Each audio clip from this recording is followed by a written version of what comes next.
Okay, shalom to everyone. Please give me some sign that you're with me.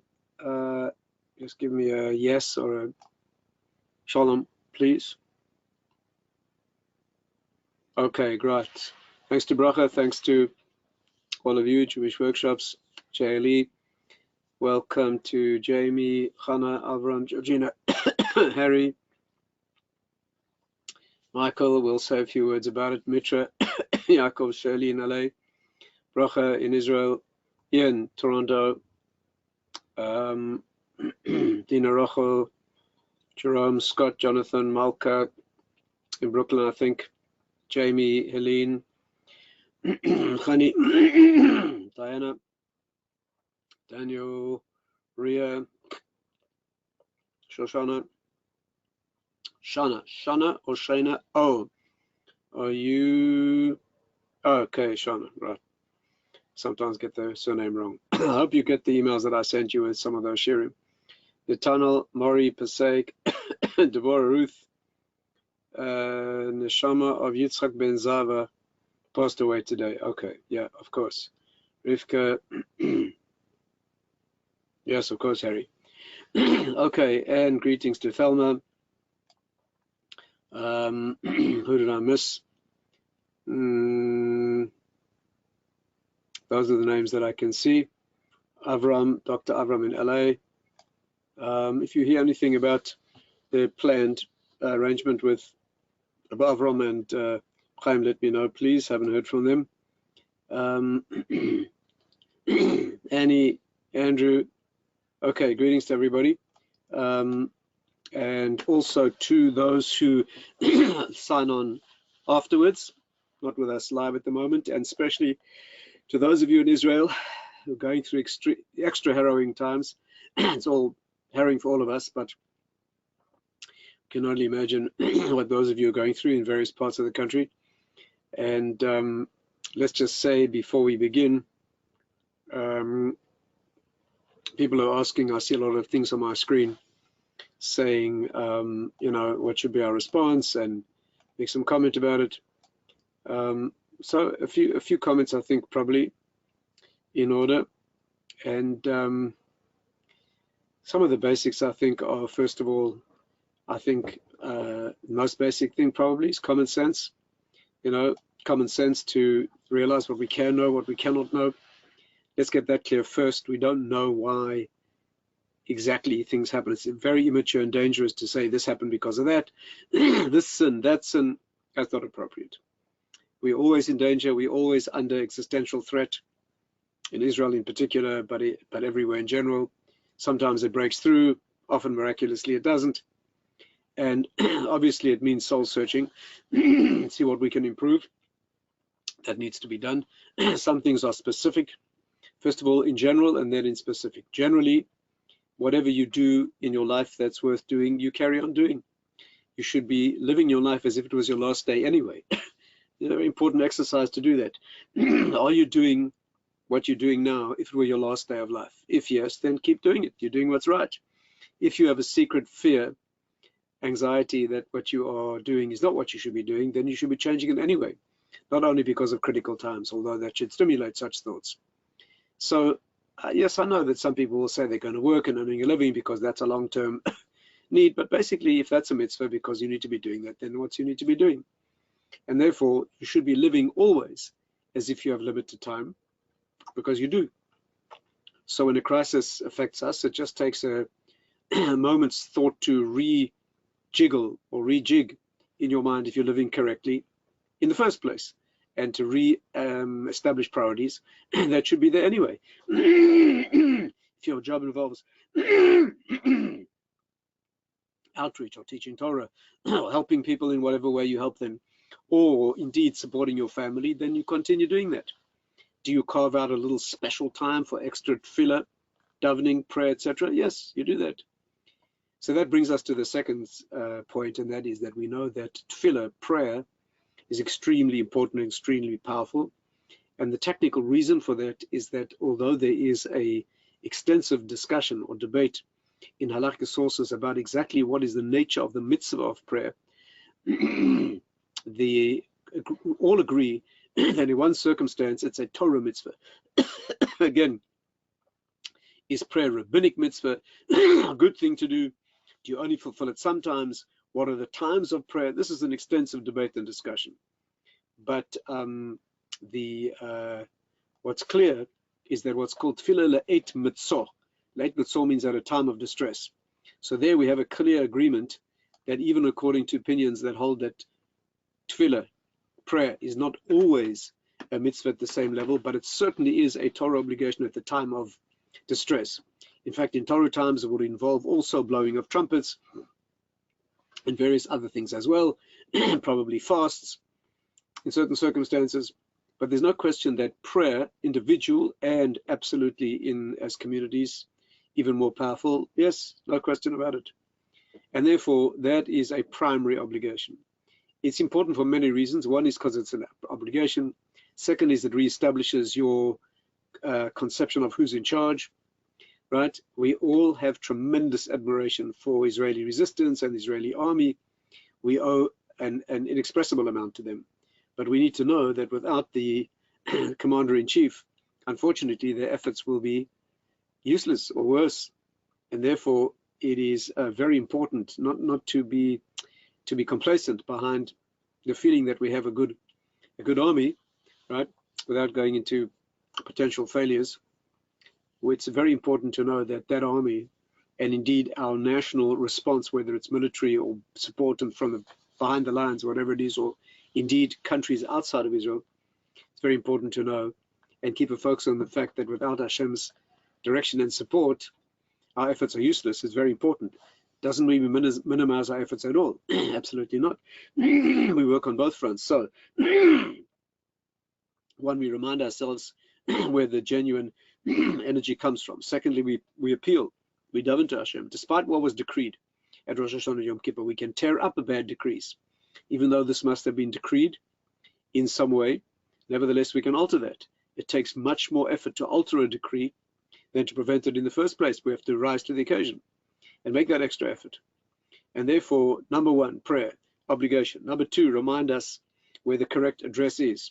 Number three, correct effort. So while praying, you also are raising funds, sending whatever materials necessary. Those who can go and help in some material fashion should consider that. Those who are local obviously should be doing that, not only materially, but also in terms of morale.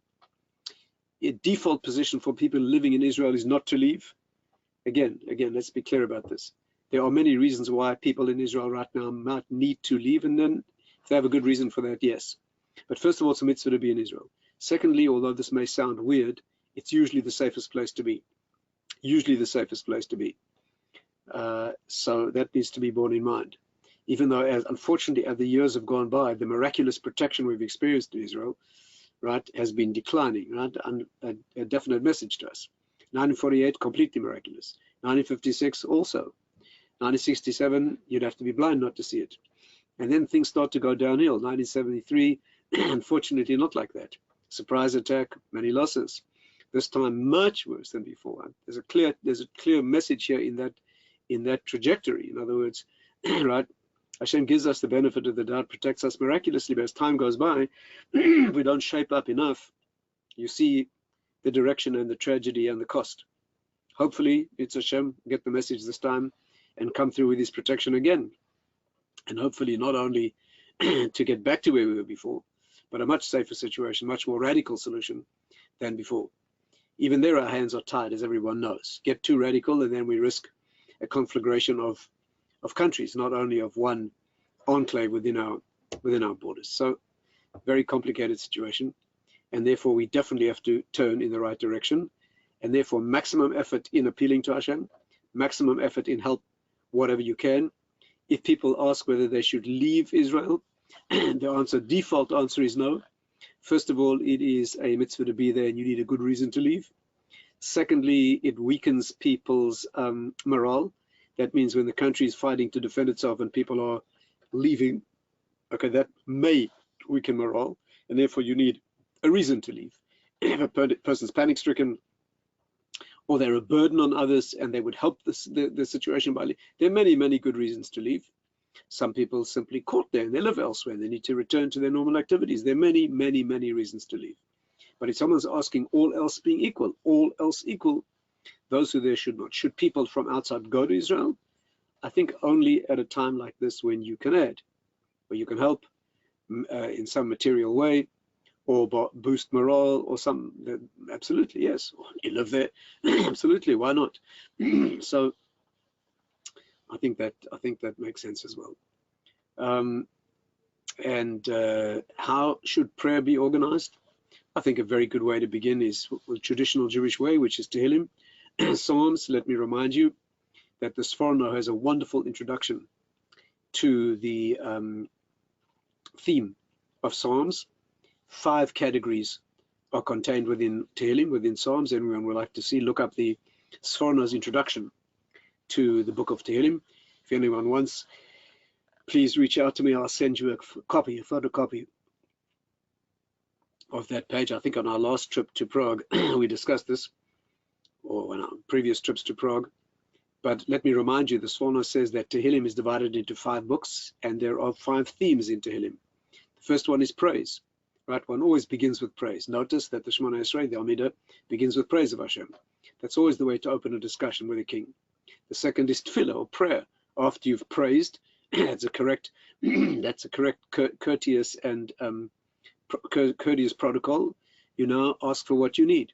That is tefillah. So Tehillim is first of all praises of Hashem. The second element is asking for our needs. Most of Tehillim through the eyes and lips of King David, who saw it all. Okay, saw it all. Terrifying wars.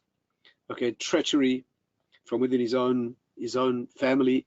He saw it all sorts of suffering and all sorts of triumphs. And who like him could express these thoughts? Element 1, praise. Hallel, praise. Element 2, tefillah. Element 3, thanks. Isn't this indeed the pattern of the Amida? His first 3 brachas we praise Hashem. The middle brachas we ask for our needs.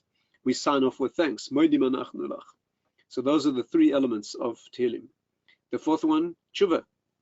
Tshuva, what could be more appropriate? And the 5th one, pretty obviously, chizuk, and hope for the future.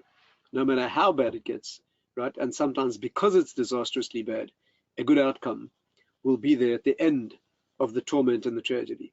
And those are the 5 themes. 5 books of Tehillim, 5 themes. Praise, hallel, always appropriate. 2, tefillah, asking for needs, always necessary. 3, thanks, always necessary, as long as there's life. Okay, as long as the Jewish people continue. Thanks. 4, tshuva, miraculous opportunity to change the past and change your course in life. And finally, I see on my screen some people asking for chizuk. And the 5th element of Tehillim, right, like the words of the prophets. The words of the prophets, Torah continues. Bris, the bris of Hashem continues. The second is rebuke, stimulus to do tshuva. And the third is hope for the future. And therefore, Tehillim says it all. I suggest you take a book of Tehillim, take one with commentaries, the short art scroll one with commentaries if you want English, the 2-volume large one with commentaries if you want. Seek out Tehillim that are appropriate. There are specific Tehillim that address the problem of Ishmael, right? His relationship with the Jewish people. What is the Arab Ishmael cultural essence, right? What is its spiritual battle with us? And that will lead you to many interesting references. The Gemara, as you know, says that the Arabs claimed the land of Israel, right? They were debated the point in front of Alexander. When Alexander ruled, his empire was in the ascendancy, and he was in charge of the Middle East.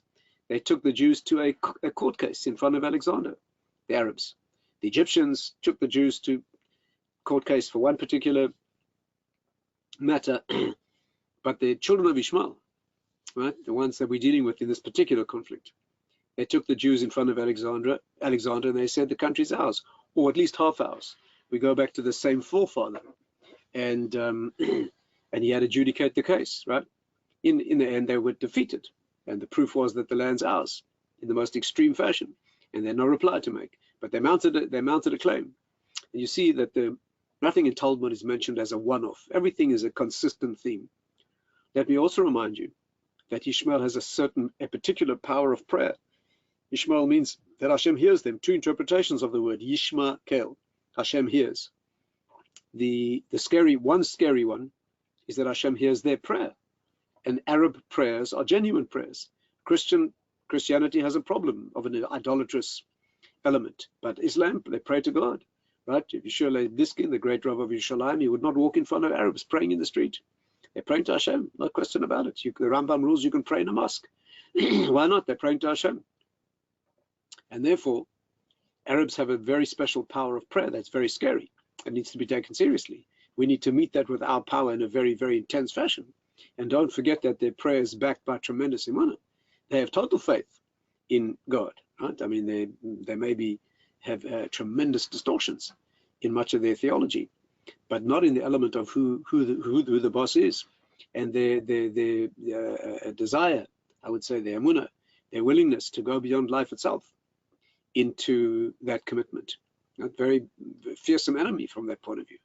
And the other more scary interpretation, Yishmael means that Hashem hears our cries from the trouble they will give us in the end of days. It's all brought down, right? In our sages, Rav Moshe Shapiro used to speak about it repeatedly, and therefore this is not some band of itinerant troublemakers. These are people who are much more capable spiritually than you might have thought, and therefore the battle is pitched on two levels: serious battle in the material world, not trivial at all, and a very serious battle at the level of the spiritual world. In the end, it'll be resolved. Yishmael Tshuva, in the end, things will work out in the end. But who knows how much pain there may be in getting there. And therefore, those are the things to do. So let's repeat it. One keeps calm. There's no need to panic. One uses common sense. You keep doing what you do, but do it better. 3, tefillah is a Torah mitzvah, right? Required. And therefore, one does that with your family, individually. Next, any merit increase you can make. Can you make a difference in the situation directly? If you can, do it. If you can't, then do something indirect. Can you do extra acts of kindness, extra acts of solidarity, extra acts that will bring morale and let people who are struggling, and let Israelis know that they are unconditionally backed in whatever way that takes. And I think that's as much as we can say at this point in time. One should not get over involved in the detailed strategic issues. It's a waste of time. No one's listening to you and your strategic plans anyway, right? And who knows what strategy is the right one anyway. You're operating with a tremendous dearth of knowledge of the facts on the ground anyway. So armchair generals, right? Although some of that is very hard to resist, but it's not where the real effort should be placed. So I hope this is clear. Let me see if there are any questions or points. Fast day in Denver today, Serena says. Okay, for the Jews. Mitra, who should we be angry with? Yes, Mitra, you're quite right. If there's a indignation, it should be against the fact that we don't do enough spiritually. And I might add, if you're going to blame certain Israelis who are not religious enough, then the real finger needs to point at us for not reaching out more. Right? In other words, we need to be sure we've reached out and shared our Judaism in the most dignified and honorable, desirable way, right before we start criticizing anyone else. That's clearly the obligation. As you all know, many Israelis who have no religious background take to it very, very positively when exposed in the right way. So we should certainly make a resolution to start about that. Gog and Magog is not relevant here, Ian. Not relevant here. It will be at some point, and I'm sure we'll know about it when it is. Harry, unity among Jews, absolutely. Safest place to be, Rivka. Yep, I've always said that. Shoshana is asking a question. What about a person, for example, who's taking music lessons? Shoshana, the question there is really, how necessary is that in the first place? If it's necessary for a good reason, then keep right on doing it. Right? If, however, it's something that could easily be sacrificed, it's a cherry on the top, it's icing on the cake, right? And it's only done, it's a less serious need or activity, then no, then prioritize the things at this point in time that are more important, right? That's a personal question. Slichos is not our traditional response to this, Bahire.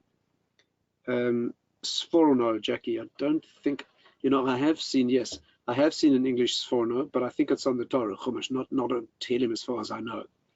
So I'm not familiar with a Sforno on this particular, but it's very straightforward Hebrew, particularly the part where he gives you the five, just one long paragraph where he actually 3 or 4 lines each where he goes through the 5 elements of Tehillim. I think it's a thing you should keep in front of you always. It just gives you a map to the whole of Tehillim, right? So you can use those as a opportunity to pour out your heart in the right way. And that's why Tehillim has always been the traditional way. We use that as the carrier wave, if you like, for our tefillahs. Problem is within the disaster. Very correct. Art Scrolls made the Tehillim available for free. Nathaniel, thank you. Tehillim 115 says Harry, thank you. Dedicate next week more about Tehillim, Shirley. Well, we're doing that right now, Shirley. We're doing that right now. Harry, that's a very important point, Harry, and since you mentioned it, I'll pick it up. Quite right. We are reading the Torah. The weekly reading of the Torah always is relevant. And as you say, the very first word of the Torah this week is Bereshis, that Hashem created the world. And Rashi brings the famous medrash, why would the Torah begin with creation? Now, that may seem like a very strange question. Obviously, you begin at the beginning, but as the medrash puts it, the Torah is a book of commandments, of instruction. Who needs the preamble? Start with the commandments. And there are many answers to this question, but Rashi brings the one that couldn't be more relevant. And Rashi says that when nations of the world, or any nation, claims that we stole the land of Israel, that it belongs to them, the rebuttal is that Hashem created the world, and he gives parts of it to those whom he wants. And it goes on to say that the land of Israel used to be occupied by the Canaanites. This has nothing to do with Ishmael and the Arab world, but it certainly was occupied by others before us, and Hashem took it away from them and gave it to us. So it's wrong to claim that we were the first residents of Israel. That's not what the Medrash says. The Medrash says he took it from those who wanted to, who lost their right to it because of their extremely immoral behavior, and he gave it to the ones he wanted, which happened to be us. And therefore, the Torah begins, couldn't be more relevant this week, as always. The Torah begins with a justification for our existence in the land of Israel. What could be more relevant? I've no doubt that if you showed that to a Palestinian, it wouldn't cut much ice, but we need to know it. And therefore, says Rashi, if you're ever accused by the nations of the world, listimatem, you are robbers, you stole the land of Israel, the Torah begins, by the way, those religions and nations that claim that we are robbers and thieves believe in the same Bible. Let's not forget that. The Quran is solidly based on the Torah, and so is the New Testament. And therefore, they acknowledge the same Bible. This point came up in the debate in front of Alexander the Great. And so that same Bible that they believe in begins by stating that God created the world and he gave it to whomever he wanted, right? And therefore, even the great secular leaders, the greatest of Jewish secular leaders, used to wave a Bible, right, when they spoke to the League of Nations, whoever it was, to show that's where our claim comes from. So, Harry, you're absolutely right about that, and that needs to be borne in mind. For those who like a little challenge, you can answer this question, which again is asked in our classic sources. Why do we need the whole book of Genesis for that? If the point of beginning the Torah is with a description of the creation, so we know that Hashem owns the world, you only need 2 or 3 lines for that. Why? How does that explain the rest of the book of Genesis about the stories of Abraham and the formation of the Jewish people and all that? This Medrash Rashi brings doesn't seem to answer that question. That's a homework exercise. Yes, let's take a couple other questions. Sophia, what are they fighting for other than land? Well, Sophia, I hope you are on the same wavelength as me, which means that our land is our life. Sophia, I'm sure that's what you mean. We're not fighting for a country. We're fighting for a country that is our life. I mean, before we even get into theology, Sophia, I'm sure you know that that is a place of our survival. That's why Golda Meir, right? I don't know if you know this, but I think it was American president. Which American president was it? It could be President Biden, if I'm not mistaken. Could be. I think he said that when he was a young senator, a very young senator, visiting Israel, and I think the Yom Kippur War broke out, and there was tension and anxiety. Golda Meir said to him in the corridor as they were walking out, she said to him, don't worry, we have to fight for this place. We have no other place to go. And that's, Sophia, I'm sure what you of all people will know that. and therefore we are not simply fighting for a nationalistic concept of a motherland, right? It's much more than that. In the first instance, it's survival. You know, those who say free Palestine, what do they mean by free Palestine? That it belongs to them and not to us. Where exactly they want us to go? Back to Germany? And that should be clear to the world, right? Such a ridiculous claim when they say free Palestine, that means it belongs to them. Are we not entitled to any place on earth? And by the way, if people challenge you, what are we asking for? We're asking for the tiniest speck of land. And we're not asking for the continent of Australia or the North America. We're asking for a tiny, it's about the size of the Kruger National Park. Anyone who claims to you that, you know, Palestine does not belong, you know, should not belong to us, right? And that we're asking too much. Explain to them that you can jog across the country in the morning. You know that you can easily jog across the country if you're given to marathon running. You can easily jog across the country. It used to take me 45 minutes to drive from where I live just outside Jerusalem to the center of Tel Aviv, from one extreme to the other. You can run across it in less than a day. Okay, you can take a leisurely drive from the north to the south easily within a day. You can shoot, you know, that the Israeli pilots, Israeli Army Air Force pilots describe the problem they have is that when they cross Israel from east to west, they have to keep their eyes open, because if they blink, they're out of the country, right? You know, that when we talk about Israeli airspace, you're talking about just enough room to maneuver a couple of jets. You have to realize this, right? The smallest of weapons can fire right clean across the country. So you're talking about something that is just ridiculous in size. By the way, for those of you who might find yourself discussing these things with people of political interest, I don't mean fanatics who are not going to listen to anything you say, but I think a very useful way to approach the debate, if you are finding a listening ear.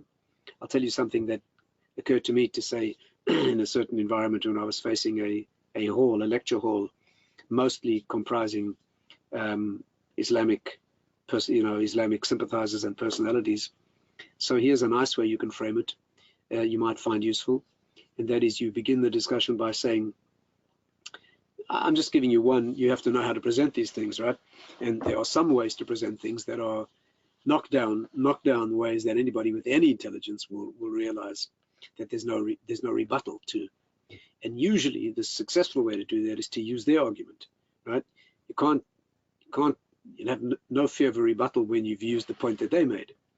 So the way to do it is to say, what concerns you is, here's a country of Israel, right? You describe the country of Israel, and the whole country surrounds a tiny enclave, right? The proportion, you're talking about the whole country of Israel. You can draw it up, let's say a board, draw up the country of Israel, right? Show its shape. And you show that your problem is that your people are locked into a tiny, trapped in a tiny enclave, right, called Gaza. Tiny, surrounded on all sides and by the sea. No place to go, right? That if an attack comes, the only place they have to go is into the sea. Terrified, surrounded by an enemy that might kill them. Okay, not that it speaks particularly aggressively against you, but, you know, well armed and vastly superior in terms of weaponry and numbers. And you're basically powerless. That's how you see yourselves. And they will all nod, absolutely. You'll say, you get it. You, Jew, you get it. Right? Our people huddled in a little enclave with the enemy surrounding us on all sides, except on the side of the sea. That's how we feel. And then what you do is you simply expand the map. That's all you do. You say, well, let's look at the context. Here's this country of Israel with Gaza. And then you show. And on this side, we have Jordan, right? Hundreds, thousands of times the size of Israel. Here we have Lebanon, hundreds of times. Here we have Egypt, right? Thousands of times. You show that there are 5 Arab countries, right? Not to mention Libya and Iraq and Iran right around us. So you're talking about a little enclave bordered on the sea, surrounded by enemies, telling you that they're trying to kill you. Now you understand how we feel. Now do you understand why it might be legitimate for us to feel a little anxious and to be concerned about having means of defending ourselves? Nothing they can say to that. This is called reframing if you're in the debating business. This is called reframing the issue. And anyone with any sense can see that there's no rebuttal to that, right? Not only that, you can take it further if you're interested, and if you still have an audience at this point, you can say that the residents of Gaza certainly have some other place to go. No question about it. They may prefer to go back to their pre-1948 places that they live, but they certainly have a place to go. There are 500 million Arabs who claim to love them. They're brothers, brotherhood in Islam. They can certainly give them a life. It would cost them nothing, right, to absorb the small population of Palestinians relative to the Arab world, which has unlimited land and unlimited money. And they could easily give them a very dignified life. It may not be on the land that they might choose, but we have no other place to go, right? We have no place to go. If we are hosted by other countries with no homeland of ours as a final route of escape, right? We know what's happened in those situations. You can go back to Spain and Portugal, and you can go to Germany and Poland, and you can any place you like. And therefore, as Golda Meir said, we have no other place to go. So you can make these points, and again, only to a sympathetic ear, because, right? One final point I might add, if that you have any influence over Jewish education in your remit, these points need to be made very clear. I had a very distressing experience a couple of days ago. In fact, yesterday, addressing a group of very young, I'm sorry to say, Jewish teenagers, and I gave them a chance to ask about the situation. And once again, as I have so many times among secular Jewish youth, the only question that came up repeatedly was, is it okay to hurt civilians? Is it okay for Israel to hurt enemy civilians? Right? That was their concern. Right? They weren't not outrage about Jewish babies being killed and the threat to Jewish life. The real issue for them was, okay, I had to explain to them what are civilians, that if civilians are supporting a war effort, then they're part of the same equation. I had to, it was very difficult to explain that. It's a very failure in Jewish education and Jewish pride and Jewish identity, and a sense of this existential threat that is always against the Jewish people. It is a credit to Jews that they're concerned about hurting and killing unnecessarily. That comes from our 1/3 of our nature, which is being Rahmanim, which is having mercy and kindness. But there are other things that should come first in this situation. Okay, let's. I'm conscious that we're not moving ahead in our text. Let's just see if we can answer any other questions. Fighting for Islamic people praying to Allah, absolutely, absolutely, Diana. Allah is God. Allah is God, and Allah is great. And therefore, Diana, if an Arab prays to Allah, he's praying to the right address. A Christian praying to JC is mistaken. Right? He's talking about some partner of God, some intermediary. But an Arab praying to Allah is absolutely got it correct. Goes back to the same father, Abraham, and he's prays to the same God. And therefore, you can pray in a mosque. I mean, maybe a little dangerous, Diana, but theologically, there's no problem with that, as the Rambam rules. Elaine, there are people who find themselves reading the news too much. I totally agree. Elaine, I think the way to do that is a disciplined amount. If you live in Jerusalem, then you have a need. And therefore, once an hour, if you have to check a headlines, bulletins to know if there's anything you need to be doing, that is perfectly reasonable. You need to be responsible. So any action you need to take, you need to do that. But constantly going over the same horrifying material, not good for anyone, and it's quite frankly a waste of time, and therefore that needs to be disciplined. Gedolim improve Shmira Shabbos to bring Geula Bracha. Absolutely, why not? Absolutely, why not? Shabbos is a very good place to start. Start by reading my recent book on Shabbos and Yom Tov. Absolutely, wonderful place to begin. I think, Bracha, we should increase. If you say the Gedolim say we should work on Shabbos. I'm not Gadol, but I think we should work on Kiruv. I think we should work on reaching out to Jews who would welcome Jewish education. And if you have ability to share the image of a positive Torah Judaism and the material of a positive Torah Judaism, I personally think that would be a good place to begin.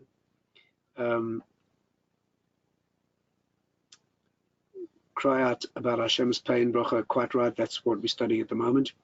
If you're doing that as a brain exercise, Shoshana, then of course that's, if it's necessary, it's necessary.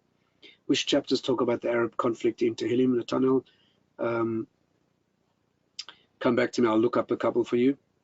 91, oh, that's an important point, Bracha, thank you for pointing that out. Yes, that's quite correct. Psalm 91 has a unique feature. Let's mention that. That's called Shir Shel Pagoim. I'm glad you raised that, Bracha, thank you. Yes, so Tehillim is good for the reasons we said before, but there is one chapter in Tehillim, that's 91. Some people like to say the last verse of 90 before they say 91. But 91, right, which is the Gemara actually calls it Shil Shel Pagoim. Now, once we have a Gemara telling us that a chapter of Tehillim is uniquely protective, that needs to be taken very seriously. Again, all of Tehillim and all of Torah and all of Tefillah is wonderful and a Torah mitzvah at this time. But as you quite correctly say, the Gemara itself has a section, if you'd like to look it up, it's in Perek Chelek, the 11th chapter of the Gemara Sanhedrin, that actually goes through the logic and the spiritual concept behind why Psalm 91 is uniquely powerful. Shir Shel Pagoim. It is the song against attacks. Pega means, what would be the right English word? An aggressive attack, or Pega can mean not only a human attack, it can mean, actually, according to the Kabbalistic teaching, the Shir Shel Pagoim is against the dark forces known as the Mazikin, which surround us, which are invisible. It's not the time to go into that now. And that's why you'll notice it says if 1,000 fall at your left hand and 10,000 at your right hand, not talking about physical enemies there. It's talking about the thousands of the most terrifying creatures that surround us that we can't see. They're known as Shadim or Mazikin. And so Shir Shel Pagoim, this is why also said Lo Aleinu in a cemetery, right, where those forces are extremely powerful. So Shir Shel Pagoim 91, I'm very glad you pointed that out, thank you. That is uniquely important and uniquely protective. Again, all of Tehillim is good and it's all valid. But here we have a Gemara itself telling us that this is the thing to say. When I was in Israel some years ago during attacks, right, and there were a lot of attacks going on, I went to Rav Moshe Shapiro and he said, that's what you say. Actually told me it was a simple instruction. Right, Shir Shel Pagoim. Actually, it's only the first half of that shir that the Gemara talks about, but good to say it all. And that's unique. That's something unique. Thanks for pointing that out, Bracha. Yes, 91. Tzadik Aleph. Mini Keneged made a still operation till day Helene. That is quite correct, although it's hidden, so not of much use in interpreting the way things are going on. Esav and Yaakov in Shemayim, how it affects us. I did speak about that, but it's actually not Esav at the moment. That's the problem, at least the immediate problem. We hope Esav doesn't get involved. We know they will, unfortunately, at the end, but right now it's Ishmael. Where does Torah teach that the land is ours forever, Natan? I'm not sure what you mean forever. You mean there's not Torah teaching that we'll always be on the land, we'll go through exiles. But the fact that it belongs to us, right, there's no question about that. And if you'd like to look up the textual source for that, the discussion is in the first few pages of Perek Chelek. Daf Tzadik Aleph, just after that, is the debate about the land of Israel. If I'm not mistaken, the Arab claim is not that it belongs to them, but it belongs half to them. Look up that Gemara, right? Someone reminds me we can go through it together. Right, they are claiming that half the land is theirs because Ishmael and Yitzhak should share it. They know that it's the Torah that they need to rely on, as they said to Alexander, and the Torah says that the two sons of Avram are inheritors, according to them. Actually, the Jews were able to prove to them that we inherit the land and not them. But be that as it may, their claim is for sharing the land, half the land, right? Of course, nowadays they don't realize that's what the claim should be. They claim everything and they want to kill us all. But that's what the Gemara says, Nathaniel. Derech Eretz. Biden, when he was a young senator. Thank you, Lisa. Okay, yeah. So President Biden, he's the one who said that Golda Meir told him we're fighting for the country because we have no other place to go. Quite right. She was quite right about that.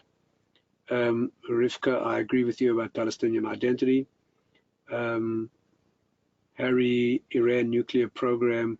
That's quite true. Diana, you're asking me if it's true that Hashem and Allah are the same. That should be obvious, shouldn't it? Diana, let's get something clear here. We call, in English, we talk about God, right? Hashem, Yud-Keh, Vav-Keh. And they call God Allah, which means the highest and the supreme. And Christians, when they talk about God, also talking about God. Absolutely. Again, the three monotheistic religions are all talking about the same God, Diana. There's no confusion about that. Christians believe that God has a sort of a partner. Right? That's called shituf, or a son, which is both a son and a partner. That's problematic. Islam believes that there was a prophet, right, who we claim lived way after the ending of prophecy. But that should be basic, absolutely clear and basic to everyone, Diana. that we all agree that God is God, and Allah is clearly the same God of Abraham that we talk about. So I don't see what's surprising about that. And why are there two distinct religions rather than one religion for both people? But again, Dana, that should be absolutely clear. All of us go back to a Torah given at Sinai, and then there are channels that adapt it and distort it. So Christianity bases its religion on what they call the Old Testament, which is the Torah. Then they have a New Testament, which says things have changed, when the Torah itself says things will never change. So that's why we don't agree with that. Islam comes along and gives another text right on top of the Torah, which claims a new version of prophecy. So that, again, we don't agree with that, but it all goes back to the same fundamental Dinah. I'm sure that there will be plenty, and in the end, of course, that's what will manifest. Dina Rochel, this is not the time to go into so-called Palestinian history. There are many books about that. So we just don't have time to go into that history right now. In the 1940s, there were about 650,000 Jews in Israel, attacked by about 4 million Arabs. So you study the 1948 war. And who were those Jews? A shattered band of survivors whose families had just been gassed in Europe, fighting with First World War. It's an incredible story. 1948, the day after independence was declared, by permission of the nations, the League of Nations, by permission, perfectly legitimate. Not only do we have a claim on the land, the nations of the world agreed that it was ours and gave it to us. And the next day, 400 million Arabs declared war. 5 Arab countries attacked, well armed, trained by the British, okay, armed to the teeth with armies and air forces and navies. And who was in Israel? My aunt, 16 years old, pretending to be 18, so they gave her a gun. They gave her an old Belgian FN rifle from the First World War. Who was the Israeli Air Force? A Piper Cub. It began with a Piper Cub with a South African pilot dropping hand grenades out of the plane. That was the Israeli Air Force. They scrambled to put an Air Force together. Fascinating story, by the way, right? If you'd like to see a documentary of that, Steven Spielberg's sister, Nancy, made a documentary a few years ago called Above and Beyond. Is that what it's called? Can someone help me? What is the name of the documentary by Nancy Spielberg, which is the birth of the Israeli Air Force, actually interviewing the pilots who streamed there from Canada, Australia, South Africa, United States, to fly reconstructed planes made out of bits and pieces. Ironically, some of them German Messerschmitts, ironically, Jewish pilots flying them. Where were they put together? In Czechoslovakia, by the way. Above and Beyond, Shimon, thank you. Well worth watching that documentary called Above and Beyond. Unfortunately, I don't know if any of them are alive, but she made it a few years ago where she actually interviewed Smokey Simon, or people who knew South African pilots called Smokey Simon, who went to Israel at the time. And these pilots, who had just been demobilized from the Second World War, right, most of whom were completely secular Jews who'd never been to Israel, went to Israel in an incredible clandestine plan to get plane parts, most of which were assembled in Czechoslovakia. By the way, Czechoslovakia has been pro-Israel virtually all the way through. Very interesting European country that has taken Israel's side. Interesting history there as well. But the planes were assembled in Czechoslovakia and flown, and some were flown in battle for the first time. They were flown, right? So very, very fascinating story. But that was put together in the first few months over the first period of the War of 1948. So you're talking about a country that had basically nothing, attacked by, and they won, right? They won, if you're looking for miracles, which is probably repeated only in that sort of level in 1967, where in 6 days, okay, there were the borders of Beirut, and only held back for certain reasons. Unfortunately, we're not seeing that sort of salvation anymore, as I pointed out. Okay, so that's something to study and remember. Rally in Philadelphia, Sophia says, okay, that's great. From what country were that teenagers? She was my aunt from South Africa. She went from Cape Town to fight there. Why they identify with the enemy? Khani, are you talking about the Jewish teenagers? It's their sensitivity about having what they think is civilians killed, right? They don't want to think that Jews are killing civilians. Okay, they don't realize that civilians are unfortunate, so-called civilians are unfortunate collateral damage where it's necessary. It should be obvious to any Jew that the Israelis would not kill civilians because, apart from ideology and not having the stomach for it, why waste time, right, on doing that when you try to eliminate a military threat? I mean, who would waste time on that, even if you'd want to? So that should be clear. Okay, Sophia, thank you. Media exposure. Noise ba'olim chavetz, a good question, Max. Max is, these are important questions. What's called noise ba'ol? Noise ba'ol means to bear the burden with your friend. Max, I don't think bearing the burden with your friend is necessarily primarily in watching news reports. Yes, you need to know what's going on, but noise ba'ol means to take on some useful privation, and even if it's not useful, but to go through some of the experience. Rav Dessler, for example, didn't sleep in a bed during the entire Second World War, right? Rav Dessler, where he was located at the time, he was in England for part of the time, but Rav Dessler, his family was isolated from him, but he didn't sleep in a bed the entire duration of the war. Now, I'm not saying you should sleep on the floor. If you need a good night's sleep and you're going to achieve much less or do your job irresponsibly, sleep in a bed. But I'm saying noise ba'ol means that if Jews are suffering and dying, and you're living in unnecessarily luxurious, you're enjoying an unnecessarily luxurious aspects of your life, that is insensitive. That's insensitive. Again, you have to be practical. You have to be careful. Children need what they need. A husband has to take care of his wife. She has to be respectful, take care of her husband in all the correct ways. Right? And that's entirely appropriate. A newly married woman is to conduct herself in a certain way. Even in situations of tension, we have halachas here. But to indulge in frivolity or in idle pleasure, right? Even though one might have some justifications for them under normal circumstances, you need to relax or whatever it is, that should be a little restricted, at least a little restricted when Jews are suffering, right? Again, if Jews are putting their lives on the line and Jews are being endangered, both in the military and civilians in Israel, okay? And Hashem looks down on the world and he sees the Jews in other countries who regard themselves as safe are living it up and enjoying unnecessary frivolities and luxuries. That doesn't look good from the spiritual perspective. And therefore, this is not a time for those things. This should be obvious to everybody, I think. That's called noise ba'ol. Tilim 83 talks about what is happening now, Shirley. Thank you very much. Okay, Pei Gimel, there you go. Look up those in the tunnel. You're asking from which aspect of Tehillim. Look at 83. Yes, Tehillim mentions the Ra'im and the Sukkah and so on. Rivka, that's 27. Tehillim 27. How would you advise young adults debating non-Jews? Hila, a lot of that, unfortunately, is hopeless.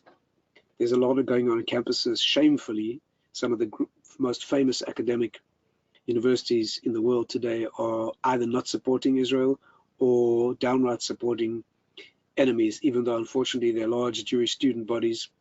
But in their extreme concern about being politically correct, they have taken an illogical stance, right? Again, not even an even-handed stance. Situation like this would be immoral. So unfortunately, you can only function on the university campus with good judgment. Let me say the principle for those who need to hear. There are two reasons why you need to object to immoral attitudes and statements. One is if you can make a difference. So if you're engaged in a debate, it could be in the small private sector, it could be at work, it could be in the public domain. If you're engaged in debate and people are saying things that are wrong, then there are two considerations that need to be borne in mind. It's so important to know this. One is, can you make a difference? Can you say something that makes a difference, that shows Jewish pride in a positive way, that puts some limitation or some brakes on some enemy? Can you reframe in a way that, if you can say something that makes a difference, then absolutely an obligation. However, if you're in a situation where it will make no difference or make things worse, there's one further motivation, and that's called making a mechol. Making a mechol means making a public statement of objection to that which is immoral. And that is because, first of all, there is a Torah idea that needs to be done in certain circumstances. And secondly, because silence can be taken as acquiescence. Silence can be taken as fear. Sometimes that's fine. Sometimes it's better to be prudent, and you don't have to go and be provocative. There's absolutely no reason to go driving around non-Jewish streets today, waving Israeli flags to provoke. There's no point in doing that. Okay, there's a point in having a demonstration peacefully to show Israelis that Jews en masse support them. That's very important. One of the greatest weakening elements that weaken moral fiber is where you're fighting a war of survival and your own people are betraying you. Your own people speaking for the enemy. There's nothing worse than that. There's nothing lower than treachery to your own, by the way. Right? You can disagree with the Israeli government all you like. And if you disagree with them, go there and voice your objections. But to denounce the Israeli state and government in the public street in non-Jewish countries where support for Israel is life-saving and necessary, there's nothing worse and nothing lower than betraying your own.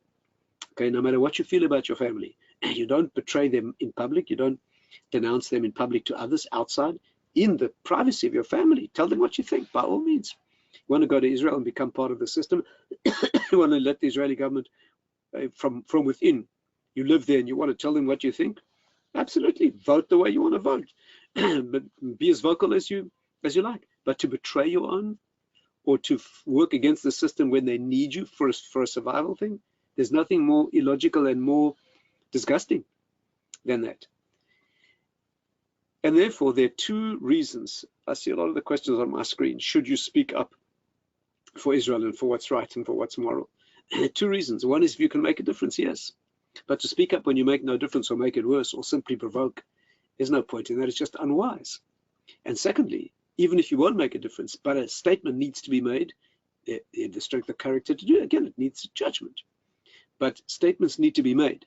People who expect it to have an opinion and to express an opinion need to express what is morally correct.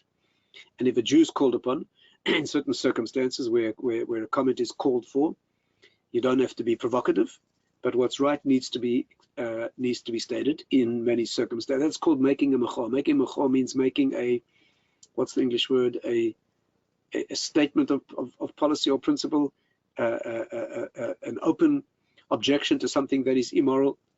And when you find yourself in immoral circumstances, I happen to know a Jew in Brazil who happens to be a billionaire, and he happens to have spent millions, okay, on the child trafficking of young girls for immoral purposes in Brazil, not Jews, right? Why?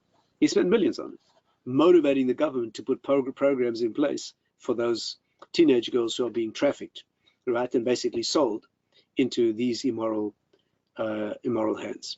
Why is he doing that? By the way, he spent much more than that on reaching out to Jews. One of the few leading personalities in Jewish outreach today. I'm speaking about Eli Horn. Why does he spend millions on? Because he lives in Brazil and it's going on around him, and a statement needs to be made. Something immoral is taking place, and you're a citizen of the country, and therefore something needs to be done. And he's doing it. He does it as a public effort and a public statement. Okay, and therefore that is called making a machor, and Jews need to do that in the right circumstances. And therefore, sometimes you feel my statement's going to be useless.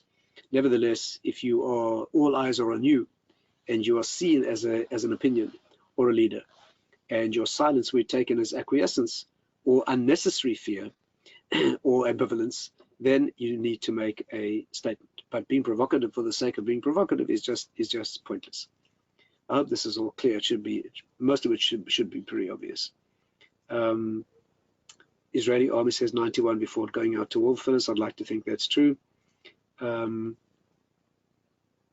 wants to know why halal meat is not considered kosher. Diana, I'm not sure I understand your questions always, but halal meat is not considered kosher because it doesn't follow the halachic parameters. I don't know if you know this, but kosher meat is considered halal. Let's get this clear, Diana.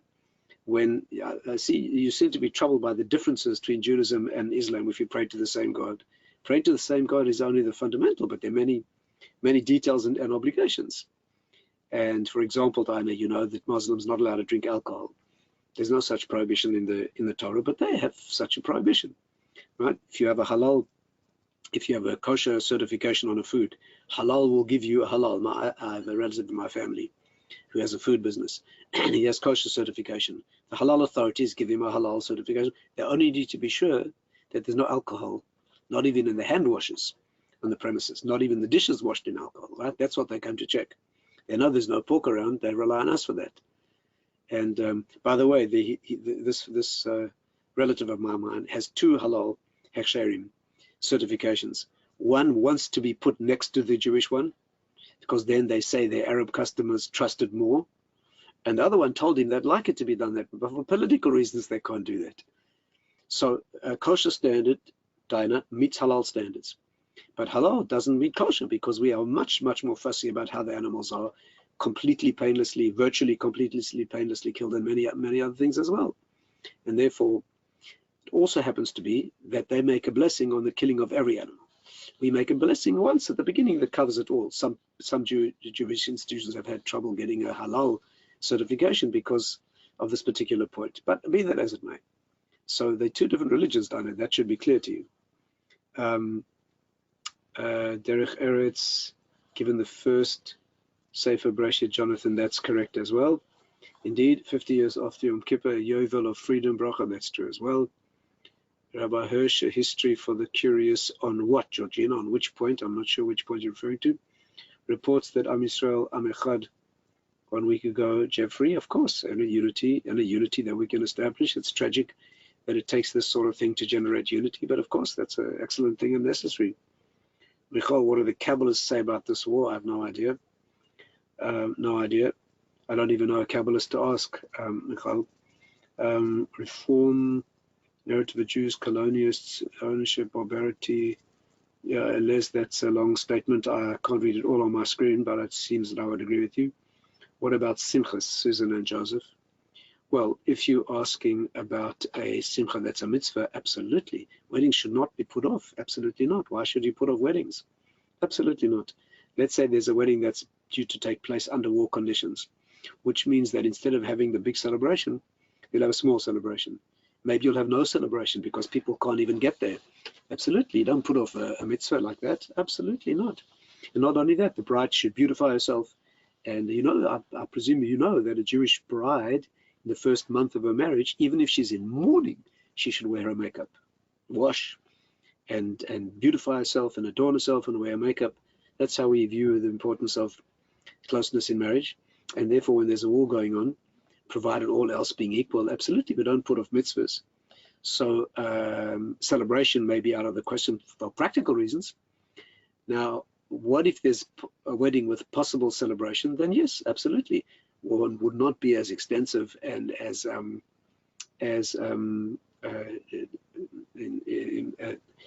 celebrate with the same abandon and lavish lavish standards that you might under other circumstances. But the wedding, a simcha, that's a mitzvah, absolutely. And if it's a simcha of a bar mitzvah or a bris, absolutely, we certainly would do that. Again, if you're going to spend an insane amount on your wedding celebration, so spend a normal amount and take the insane amount and send it to Israeli defense needs and morale building needs by all means. But absolutely, mitzvah goes ahead.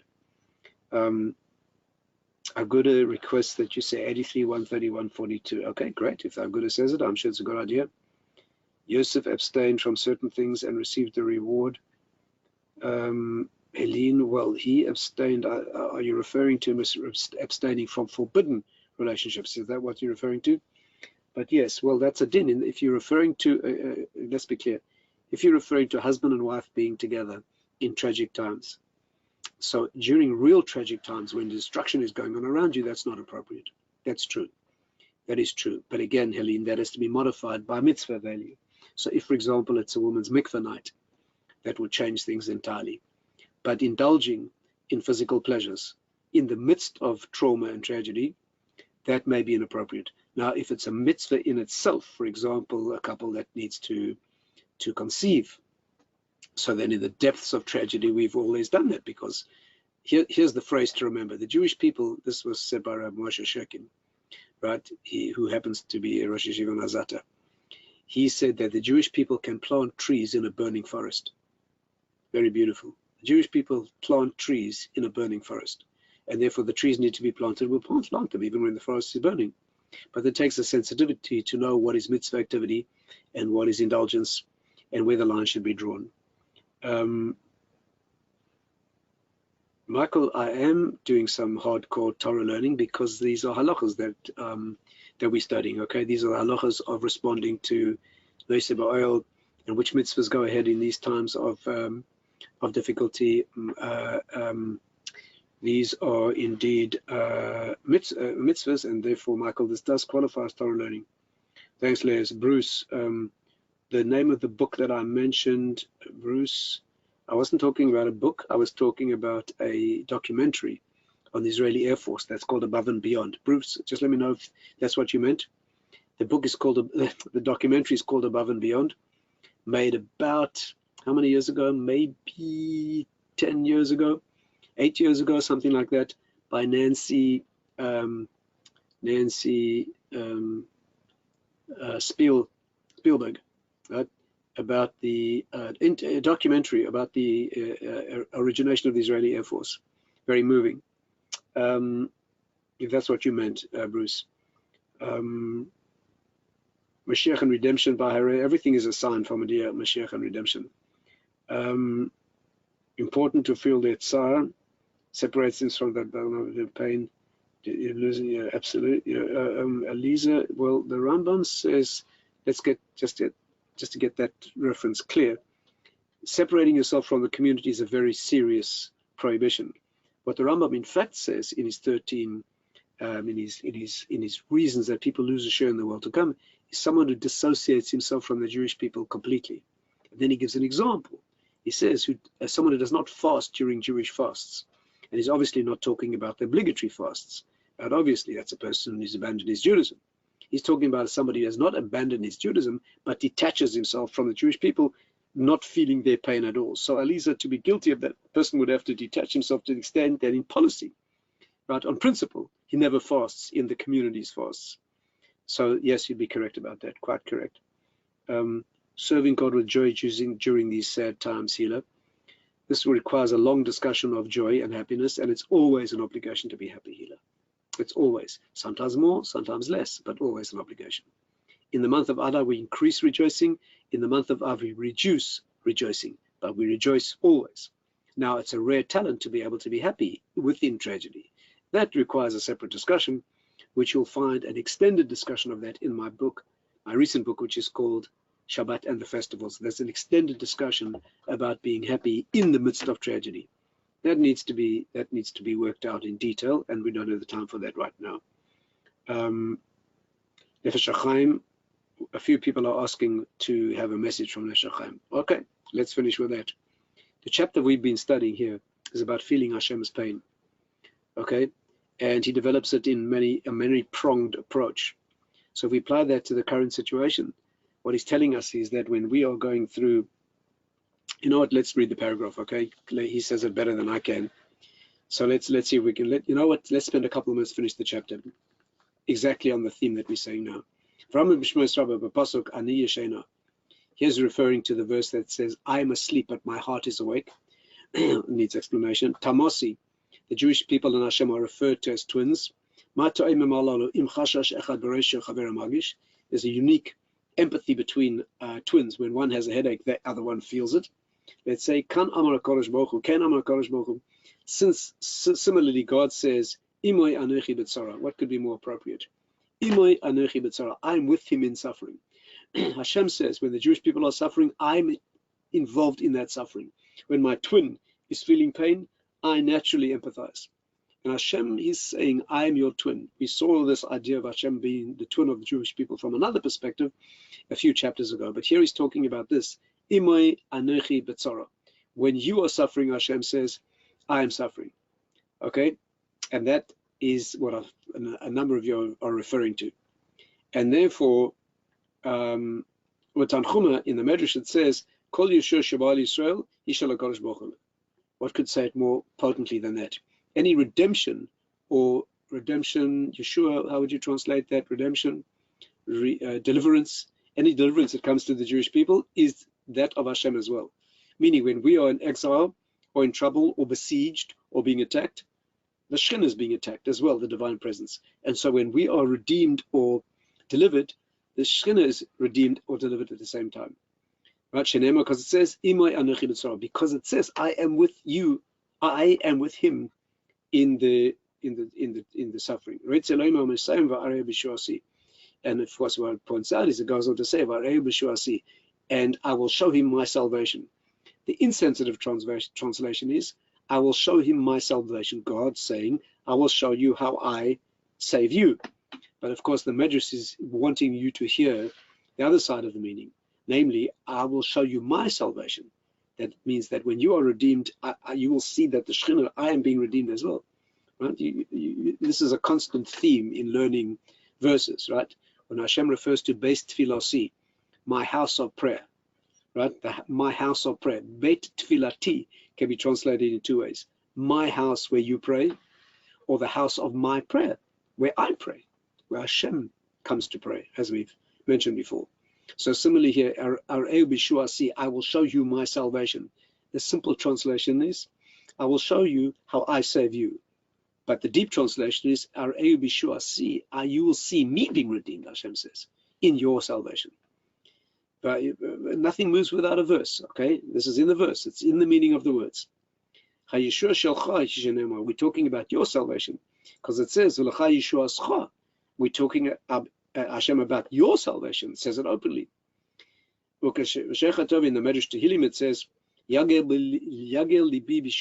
my heart will rejoice in your redemption, meaning where you are redeemed. This is one of the difficult verses because you can translate it in both ways. Which clearly means that Hashem's redemption is inherent in the redemption of the Jewish people, the salvation. It doesn't say our salvation. It says your salvation. Because your salvation is ours. But Ein Zohar, the Zohar says the same thing. Hashem ha-Yeshua. Simply translated, God, to God is the salvation. That means he holds the key to salvation. But the literal translation is Hashem is saved. He is redeemed. Okay, we have only one short paragraph to go, but that is the basic theme. Let's call it a day here. And Jonathan, what can you tell your 10-year-old about terrorists are doing so she's not traumatized? You should tell her the truth, Jonathan, in a very positive and hopeful way, sparing gruesome details that a child doesn't need to hear. I think that is correct. Thanks, Jeff. Limited to more than 50 people gathering together, bracha in Israel. Fine, if that's the rule, that's the rule. Thank you very much, bracha. Thanks to all of you. I wish everyone a good Shabbos and Mitzvah Hashem, good news. Let's put in a little extra effort here of tefillah and discipline, self-discipline. Let's take on something a little bit new that we should be doing anyway, and see if we can improve in some way and put out that vibe into the local community and the broader community and the Jewish people. Best to everyone.